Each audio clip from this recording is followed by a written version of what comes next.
I was already lost long before the last drink touched my lips. Each sip was a silent plea, a desperate attempt to drown the noise inside, the shame, the guilt, the crushing weight of a life that had veered so far off course I couldn't see the way back. People talk about rock bottom like it's one moment, one crash. But mine was a slow, quiet collapse. A series of small deaths I endured behind smiles and excuses. Alcohol wasn't just a habit. It was my shield, my comfort, my religion.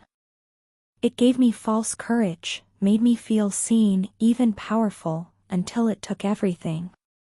I destroyed relationships, betrayed trust, made promises I never kept. I broke people. I broke myself. And when there was nothing left but emptiness and regret, I still kept drinking. Because I didn't know how to stop. But behind the last drink, there was something waiting. Something I didn't expect. A glimmer. A whisper. A hand reaching through the darkness, not to pull me out, but to remind me that I still had a choice. That redemption wasn't a fantasy reserved for the pure, but a fight for the fallen. That faith doesn't have to wear a label. That forgiveness doesn't have to come from others first, it can start with me. This is my story. A story of addiction and ruin, yes, but also of hope, faith, forgiveness. Of learning how to love again, especially myself. Of discovering the power in serving others, even when I felt like I had nothing left to give. Of finding strength I didn't know I had by surrendering to something greater, not religion, but truth. A higher force. Call it what you want. Behind the last drink, there was pain. But there was also purpose. And I'm ready to tell you what I found there. I remember the sound of ice clinking in the glass before I ever tasted the burn. That sound, smooth, familiar, almost soothing, signaled the start of another escape. Just one drink, I'd say. Just one night to forget. Just one more excuse to run from myself. But it was never just one. And deep down, I knew that. It started slow. A celebration here. A night out there. Everyone drinks, right?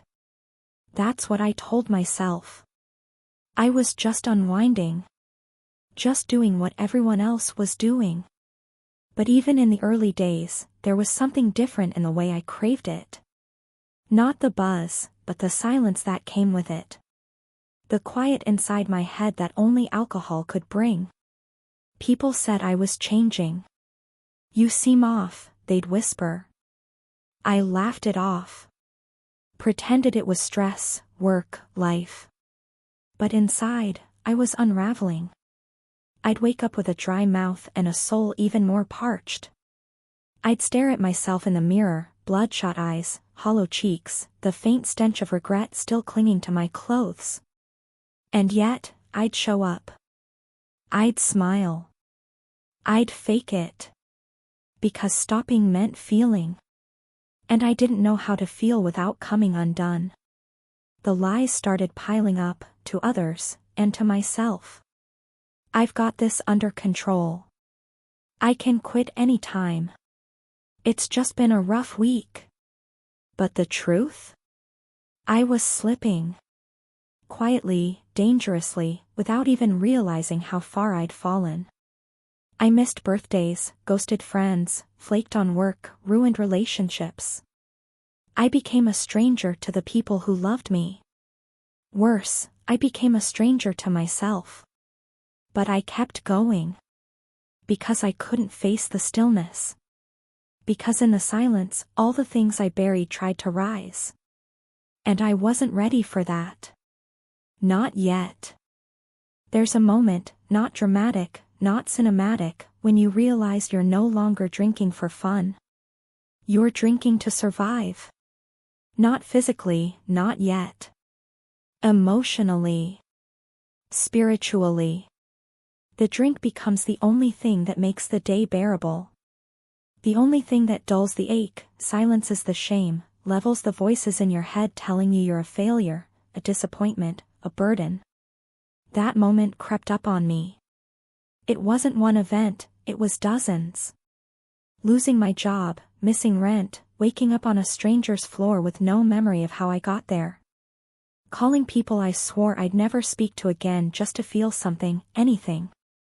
It was the way my phone stopped ringing, the way messages went unanswered, the way people stopped asking me to show up. Because I didn't. I couldn't. And eventually, they just gave up. But I hadn't. Not yet. Not really. I still believed I had some control, some grip on reality. I told myself I was just in a bad season. That I'd turn it around soon. I just needed one more chance. One more month. One more miracle. And until then, one more drink. I lied constantly. Lied to friends, to family, to bosses, to myself. I mastered the performance, the upbeat voice, the convincing smile, the fake plans for the future. Yeah, Things are rough right now, but I'm figuring it out. But I wasn't. I was spiraling. And underneath the mask, I was terrified. The fear wasn't just of losing everything. I'd already lost a lot.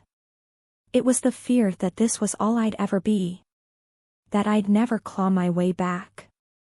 That the person I used to be, kind, reliable, loving, was gone. That the damage I'd done was permanent. I started avoiding mirrors. Not because I hated my face, but because I couldn't look into my own eyes. There was no light in them anymore.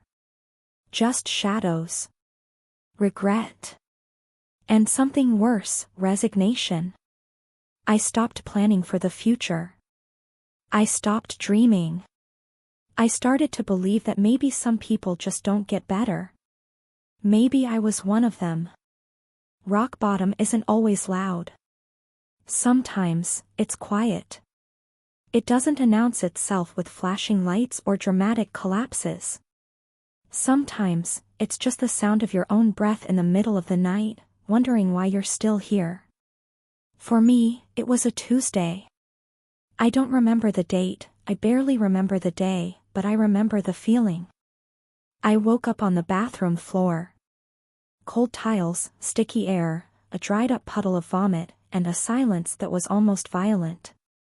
I didn't cry. I didn't scream. I didn't move. I just lay there, staring at the ceiling, too exhausted to feel disgust, too numb to feel shame. I had nothing left to tell myself. No excuses. No stories. No, tomorrow will be different. Just the crushing awareness that I had let it all slip away. My health, my dignity, my sense of self. Gone. Evaporated under the weight of 1,000 empty bottles. That day, I didn't drink. Not because I was strong, I wasn't. I simply didn't have the strength to go get more. My hands were shaking too badly to drive. My stomach flipped at the thought of more liquor. My body had reached its limit before my mind ever did. I sat on the edge of the bed, head in my hands, trying to remember the last time I felt clean. The last time I felt safe. I think that was the first time I prayed. Not out loud. Not to a specific God.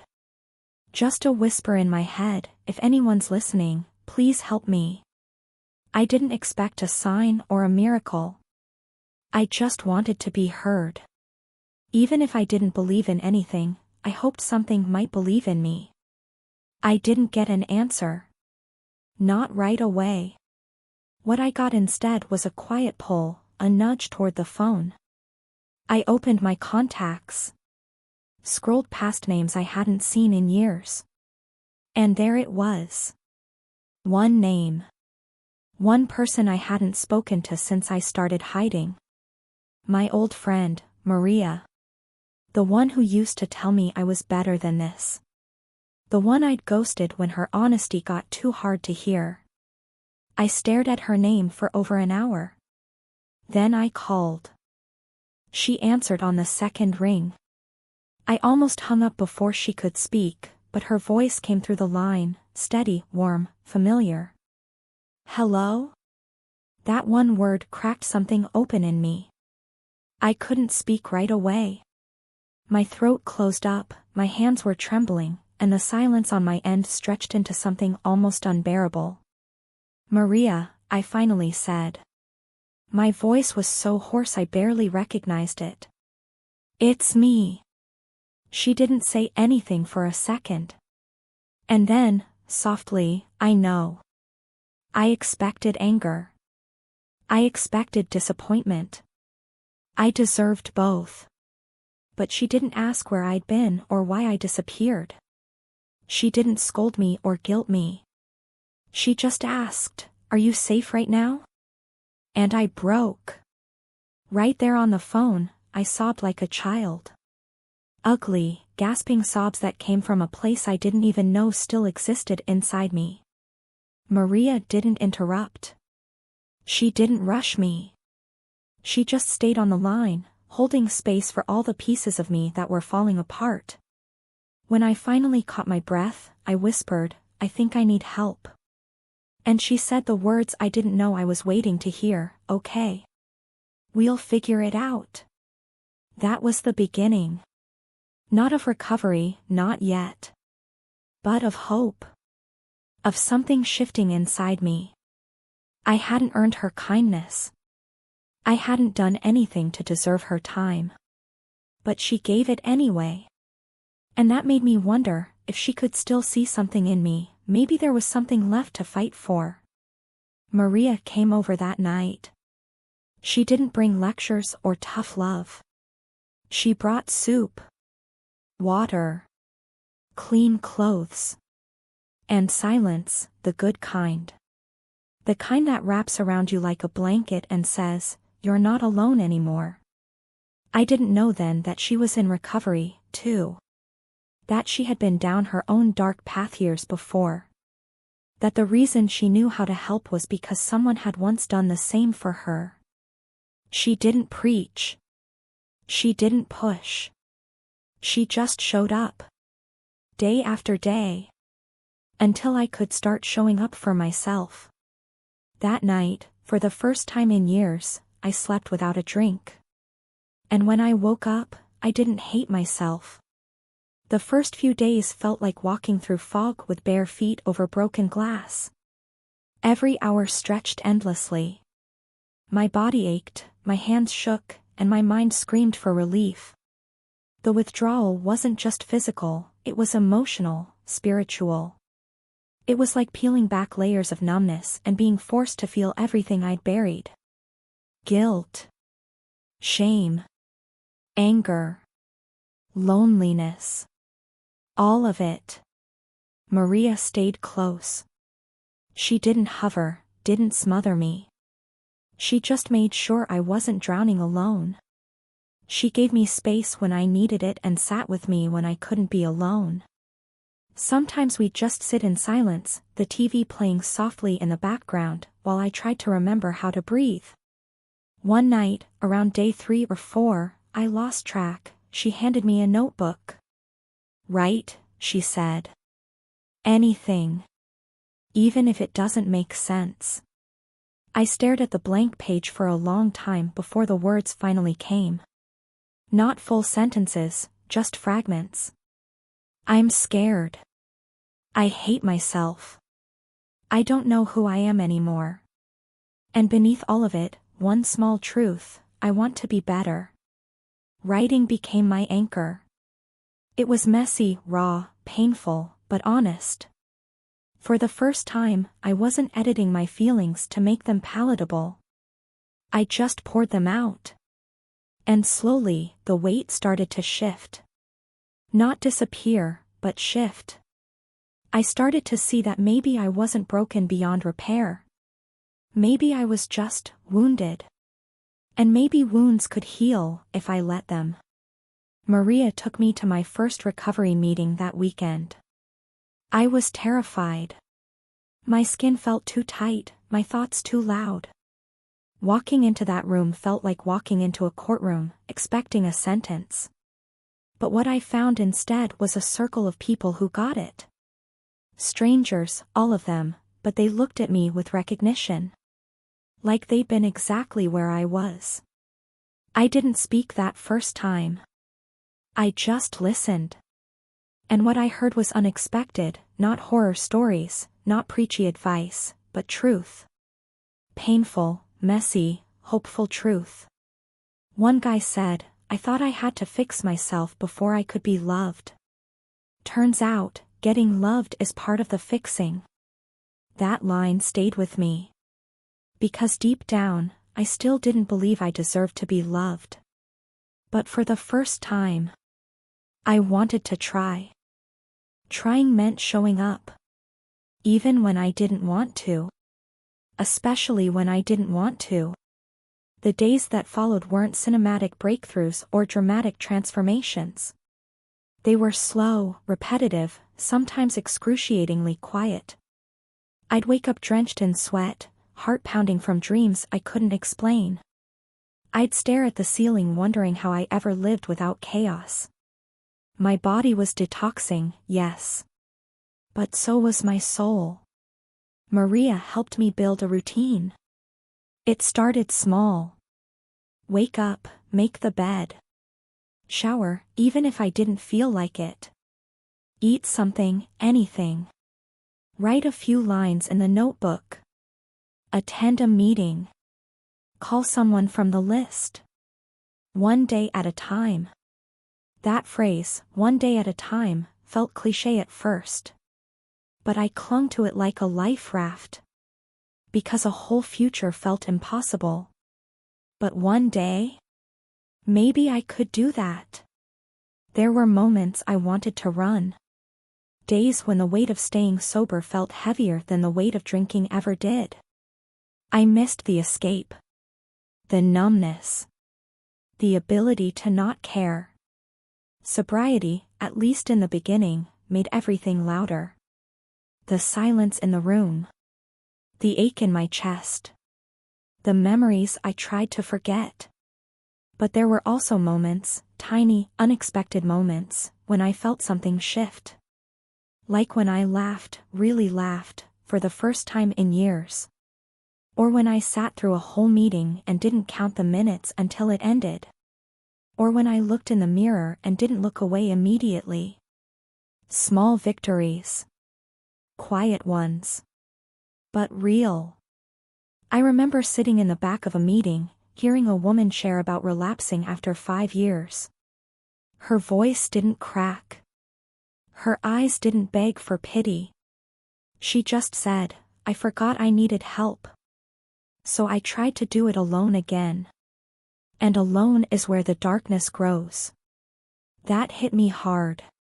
Because I realized I'd spent most of my life trying to do everything alone. Pretending I was stronger than I was. Afraid to be a burden. Afraid to be seen. But in this space, in recovery, being seen wasn't weakness. It was survival. They tell you to find a higher power, something bigger than yourself to believe in. At first, I hated that part. It felt preachy, almost like a trick. I didn't want religion. I didn't want rules or dogma. I had too many wounds wrapped in faith-shaped lies. So when people mentioned God, I tuned out. But I kept hearing it. Not just from the meetings, but from people who spoke with a kind of peace I didn't understand. They weren't perfect. They weren't pretending. But there was something in their eyes, calm, grounded, unshakable. I wanted that. I just didn't know how to get there. Maria helped me see it differently. She said, "It doesn't have to be God. Just something greater than your ego. Something that reminds you the world doesn't begin and end with your pain. That stuck with me. Maybe my higher power was love. Or truth. Or the version of me I was trying to become. Maybe it was the strangers in those rooms who welcomed me without judgment. The ones who kept showing up, day after day, even after they fell. Maybe it was Maria, or the stillness I sometimes felt when I walked outside in the early morning, before the city woke up. So I started talking to that. Not out loud, not yet. But in my head, in my heart. Just quiet words like, help me not pick up today. Or I don't want to be this person anymore. I didn't expect answers. I just needed to say it. To something. To someone. And slowly, I started to feel a shift.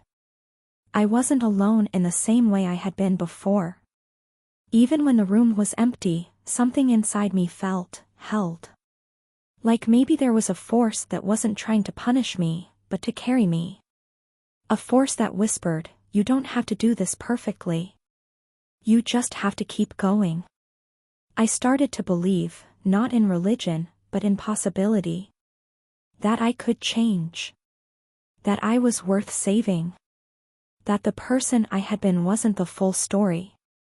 Behind the last drink, I was meeting myself for the first time. And I was scared. But I was ready. The deeper I got into recovery, the more I realized how much I'd been avoiding.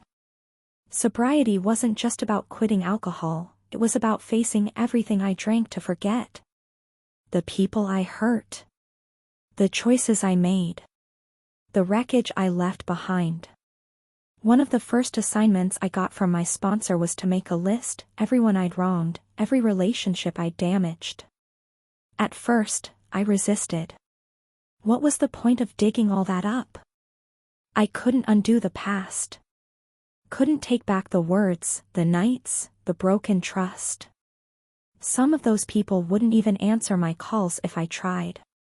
But the truth was, that list already lived inside me. I carried it every day, in my guilt, in my anxiety, in the way I flinched at kindness because I didn't believe I deserved it. Writing it down was just making it real. So I wrote. Name after name. Some were obvious, exes I manipulated, friends I ghosted, family I screamed at in blackout rages. Others were more subtle, coworkers I let down, strangers I snapped at, people who tried to help and got burned in the process. I hated looking at that list. But my sponsor said something that changed everything. You're not doing this to punish yourself. You're doing it to free yourself.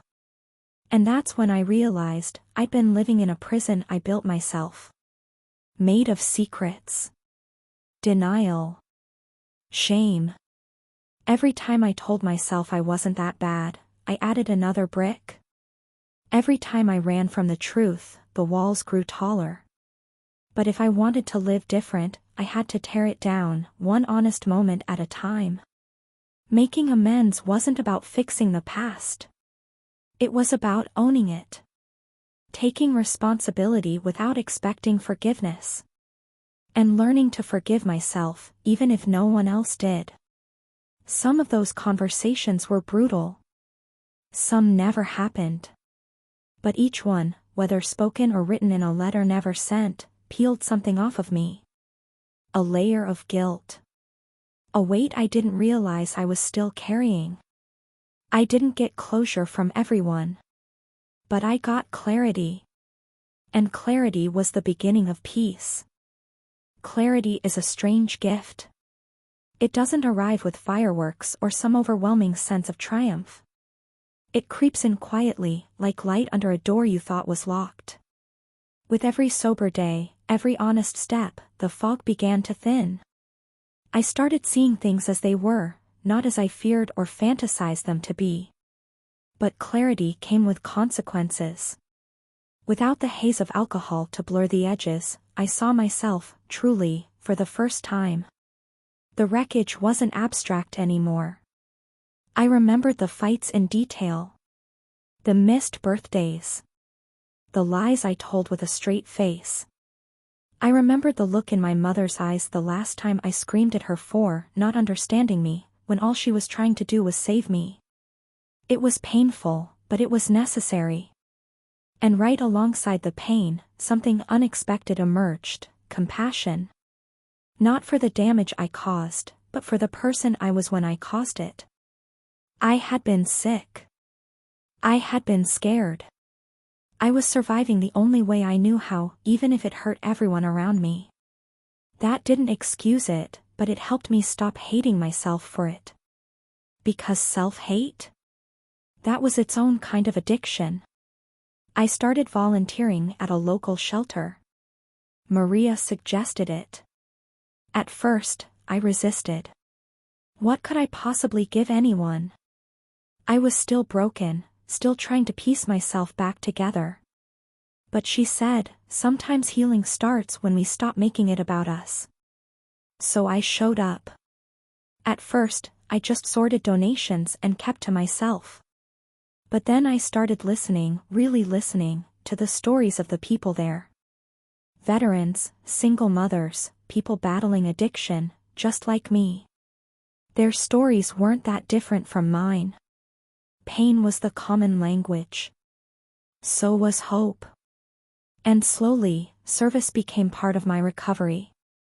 I wasn't fixing anyone. I wasn't saving anyone. But I was showing up, clean, present, willing. And that mattered more than I expected. Because in helping others carry their load, mine didn't feel so heavy anymore. I wasn't just staying sober. I was learning how to live. Living sober meant learning everything again: how to trust, how to feel, how to exist without the armor of alcohol. But one of the hardest lessons was learning how to face the silence. Because without the noise, without the constant chaos I used to keep myself numb, I had to sit with myself. All of me. There were days I felt strong, clear-headed, focused, proud. But there were also nights I felt raw and exposed.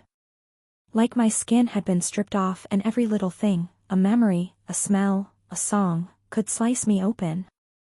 That's when the cravings hit the hardest. Not just for the drink, but for the escape. For the oblivion. For the permission to forget, just for a little while. I'd sit in my apartment, staring at the walls, wondering why this was supposed to be better.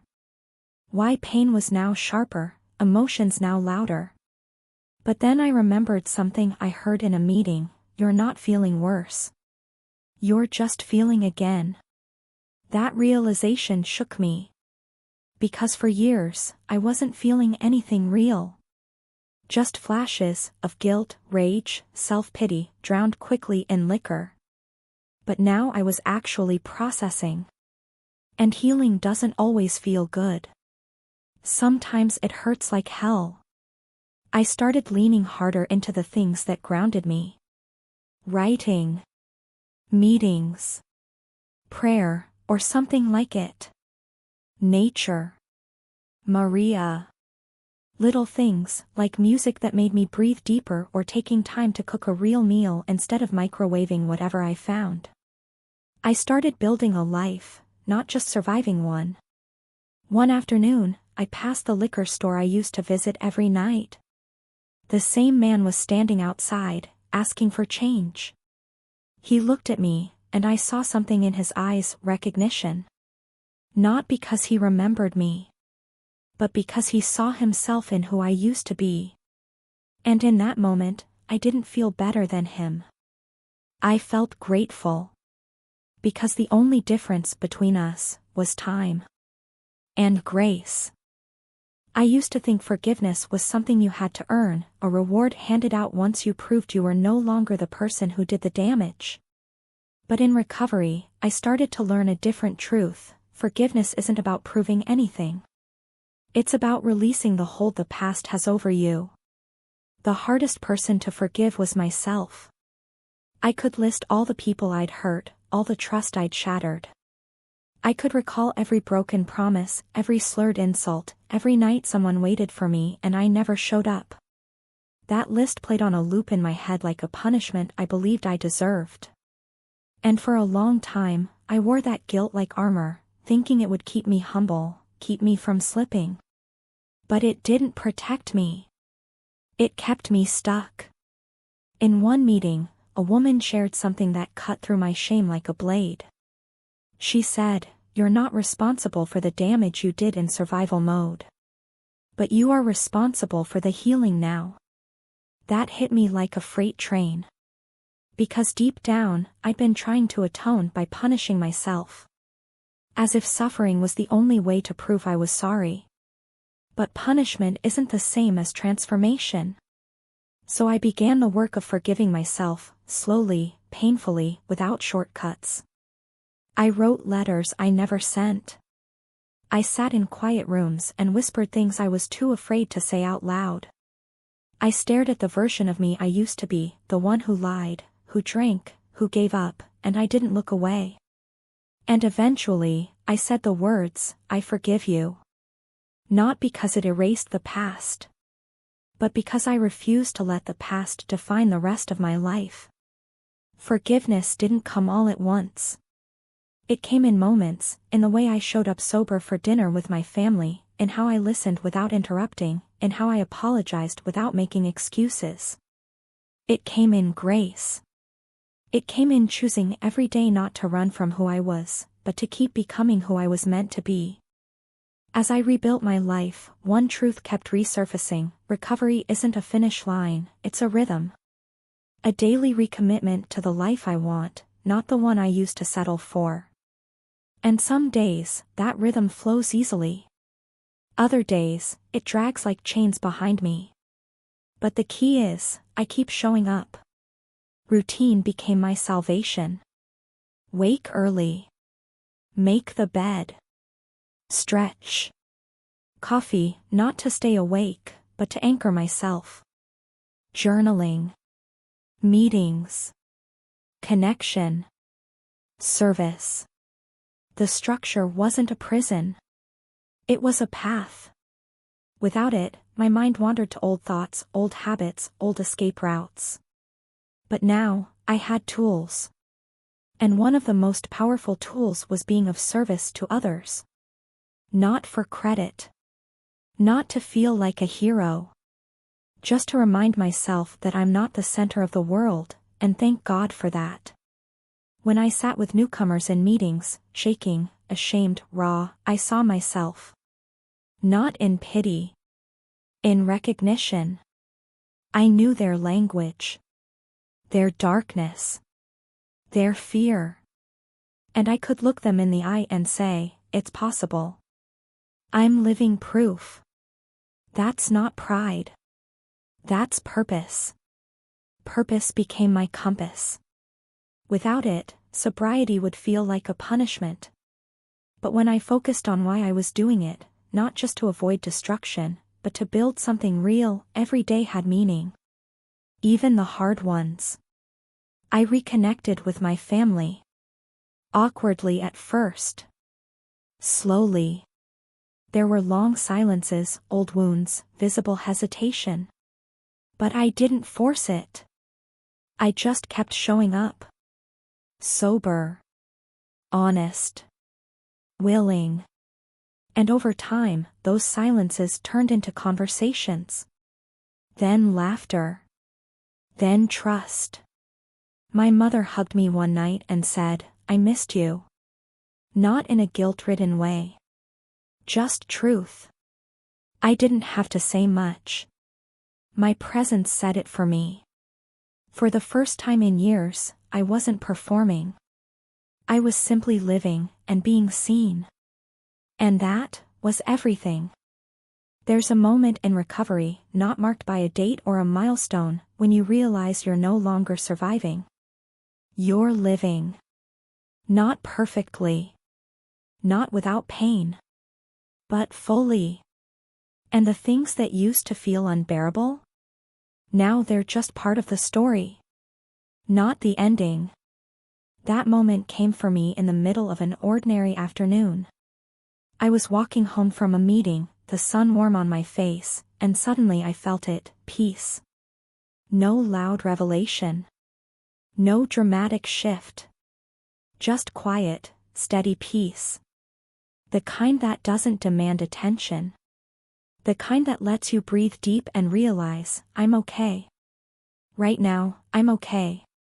It was strange, feeling safe in my own skin. I hadn't felt that in years. The thoughts still came, whispers of doubt, flashes of craving, old ghosts knocking on the door. But now, I didn't invite them in. I acknowledged them, nodded, and let them pass. I had learned I didn't have to believe every voice in my head. Especially not the ones rooted in fear or shame. I also learned that healing wasn't about fixing everything I broke. It was about building something new on the other side of the wreckage. And brick by brick, I was doing that. With honesty. With consistency. With love. I began sponsoring someone. It terrified me at first. Who was I to guide anyone? But my sponsor reminded me, you don't have to have all the answers. You just have to tell the truth. So I did. And in helping someone else untangle their mess, I found clarity in my own. That's the strange gift of recovery, you get stronger by being honest about your weakness. You grow by admitting where you still struggle. You become trustworthy by being vulnerable. I used to chase highs. Now I chase connection. Presence. Integrity. And it turns out, those feel better than any drink ever did. One of the most humbling parts of recovery is realizing how much you still have to learn about others, about life, and especially about yourself. I used to think sobriety would give me control. That if I followed the steps, went to meetings, stayed clean, I'd finally feel stable, steady, untouchable. But life doesn't work like that. Sobriety didn't erase my problems. It stripped away the armor I used to avoid them. There were days when I still woke up heavy. Memories hit me like waves, uninvited and relentless. The shame, though quieter now, still lingered like smoke in a room long after the fire. I still had insecurities, fears of abandonment, doubts about whether I was really better. But the difference was, I didn't run. When my emotions rose up, I didn't drown them in a bottle. I sat with them. I named them. I wrote them down. I called someone. I prayed, not in a religious way, but in the way a person cries out when they just need to be heard. And somehow, I was always met with what I needed, not answers, but presence. And over time, I realized that healing wasn't about never hurting again. It was about learning how to hurt without destroying myself. I started doing things that used to scare me. I went on a road trip, sober, present, free. I danced at a wedding and actually remembered the night. I cried in public and didn't apologize for it. I laughed without checking if I was being too loud. I let myself feel joy without sabotaging it. I even started rebuilding dreams. Slowly. Carefully. I had no idea what my future would look like. But for the first time, I wanted one. Not as an escape from the past, but as a space to grow into something real. I wasn't healed. But I was healing. And that was enough. Healing changes the way you see the world. You stop seeing people as threats or tools or background noise.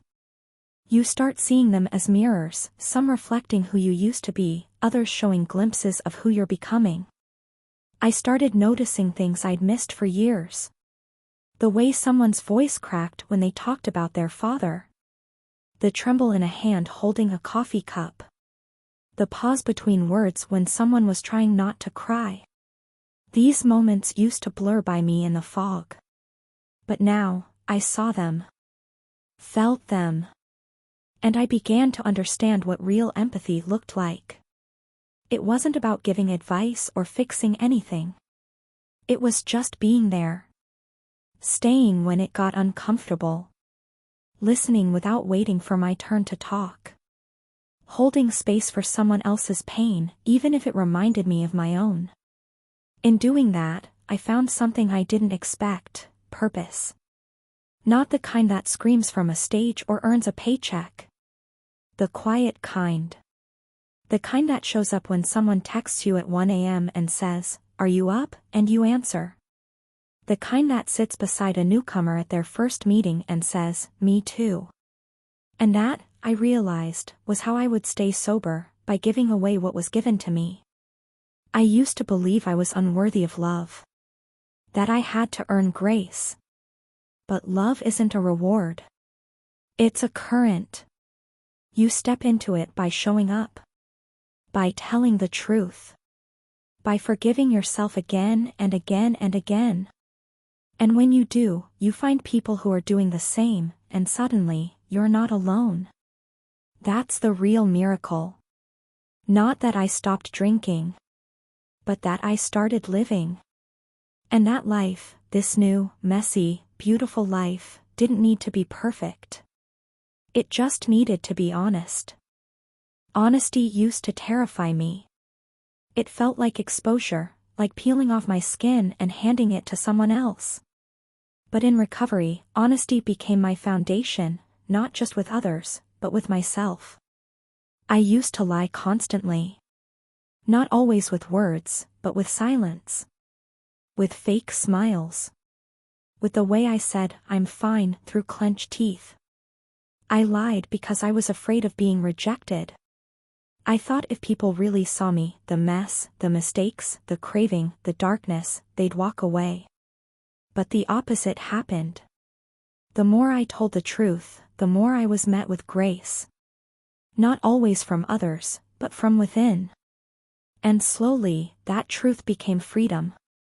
I started speaking openly in meetings. Sharing things I never thought I'd say out loud. Confessing the ugly parts. The selfish parts. The scared, desperate parts. And every time I spoke, I felt a little lighter. Because there's a power in saying, "This is me, and I'm still here."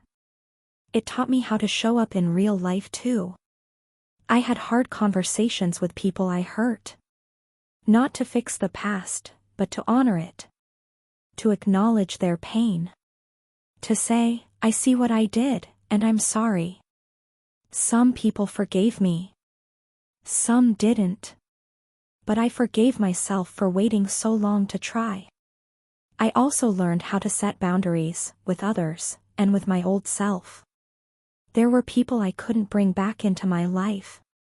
Not because I didn't love them, but because they weren't healthy for my healing. Recovery forced me to ask, who am I becoming? And who can walk with me on that path?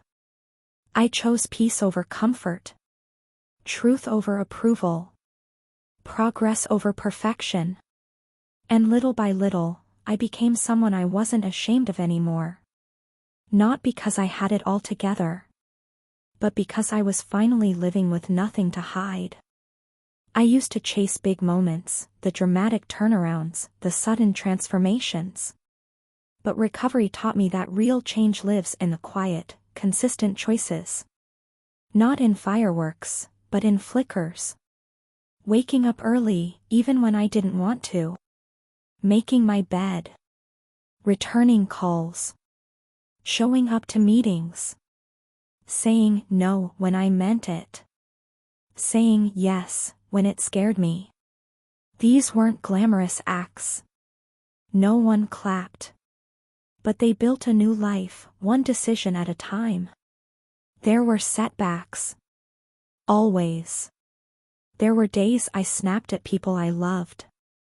Days I skipped my journal. Days when the sadness returned like an old song I thought I'd forgotten. But now, I had tools. I didn't spiral. I didn't hide. I reached out. I told on myself. I made amends, quickly, sincerely, without shame. I realized I wasn't aiming for a life without pain. I was building a life where pain didn't have to own me. The more I leaned into service, the more alive I felt. I started mentoring teens at a youth center. Most of them didn't care about my story, not at first. They just needed someone to listen without judgment. To show up when they said they would. To see them, even when they tried to disappear. That's what saved me, being seen. And now I could offer that to someone else. There was one kid, Malik, who reminded me of myself at 17, angry, defensive, always testing people to see if they'd stay. I didn't try to fix him. I just kept showing up. Every week. And one day, he looked at me and said, "You're still here." That wrecked me. Because I knew what he meant. He meant, you didn't run. You didn't give up on me, even when I gave you every reason to. And in that moment, I understood something deep. The love I never thought I deserved. I was now capable of giving. Redemption isn't a one-time moment. It's a daily decision to live differently, even when no one's watching, even when it's hard, especially when it's hard. I used to think it meant erasing the past. But now I know, redemption means carrying your past with honesty and choosing not to let it define your future. I still pass the bar where I used to drink. The same neon sign, the same sidewalk cracks. But now, when I look at it, I don't feel tempted, I feel grateful. Because that place, that pain, that chaos, it broke me open. And from that wreckage, something new was built. Not perfect. Not polished. But real. There's strength in telling your story. Not just the victories, but the moments when you almost didn't make it. The nights you screamed into pillows. The mornings you woke up ashamed. The calls you made with trembling hands, asking for help you didn't think you deserved. I used to keep all of that hidden. Now, it's my offering. Because every time I tell the truth, someone else realizes they're not alone. And that ripple, that connection, is how the cycle starts to break. My life isn't fixed. I still get overwhelmed. I still have doubts. I still catch myself trying to control things I can't. But now, I pause. I breathe. I reach out. I pray, not to be saved, but to stay grounded. To stay willing. Recovery gave me more than sobriety. It gave me purpose. It gave me people I love, and who love me, not for a version of me I pretended to be, but for the person I became when I let the mask fall. And most of all, it gave me back to myself. The version of me who feels. Who serves. Who stays. Who forgives. Who begins again, every single day. That's the miracle behind the last drink. Not that I stopped. But that I finally started living. Sometimes I wonder who I would have become if I'd never taken that first drink, if I'd never spiraled, never lost, never burned everything down. But I don't stay in that thought too long. Because the truth is, I did fall apart. I did lose myself. And yet, somehow, I found something deeper in the rubble. The old me chased relief. This version of me seeks truth. The old me needed approval. This one needs peace. There's a moment in recovery when the line between past and present gets blurry, not because you forget, but because you finally understand. You look at your scars and see a map, not a mess. A record of battles survived. Of nights you didn't think you'd get through. Of mornings when breathing felt like rebellion. And now, I carry those scars with pride. They remind me of everything I came back from. Every person I hurt, I've tried to honor with the life I live now. Every promise I broke, I try to keep in new ways. Not out of guilt, but out of love. Love for the second chance I didn't think I deserved. Love for the people who stayed when I was unrecognizable. Love for the quiet, steady strength that grows when you stop running. I don't pretend it's easy. There are still days when the old voice whispers, it would be easier to disappear again. And on those days, I speak louder. I remind myself of the people I've helped. Of the kids who ask me questions not because I have the answers, but because I'm still here. Staying is the real work. Every day I stay, in the discomfort, in the joy, in the stillness, I win. And I know now, without question, that the person I've become is someone I would have wanted to meet back then. Maybe that's what redemption really is. Becoming the person you needed when you were lost. The last drink wasn't the end. It was the doorway. I thought it marked my failure, the final proof that I'd broken everything. But now I see it for what it truly was, the edge of the cliff I had to fall from to finally rise. The end of denial. The start of truth. Recovery didn't save me in one dramatic moment. It saved me in pieces. In hard conversations. In sleepless nights. In early mornings filled with regret and shaky hope. It saved me through people, strangers who became lifelines, friends who spoke truth when I didn't want to hear it, souls who had walked through their own darkness and still chose to reach back and light the path for someone like me. And slowly, step by step, I became someone I could live with. Then someone I could trust. And eventually, someone I could love. Forgiveness became my daily rhythm. Not just for the past. But for the present, too. For the moments I fall short. For the times I forget how far I've come. For the days I still wish things had been different. But I wouldn't trade this story. Not anymore. Because behind the last drink, there was pain. Yes. But there was also purpose. A calling I never expected. A life I never thought I could have. One built on honesty, service, community, and a higher power I still don't have perfect words for, but that I feel in the quiet moments, when I choose love instead of fear. I serve now. I show up. I stay.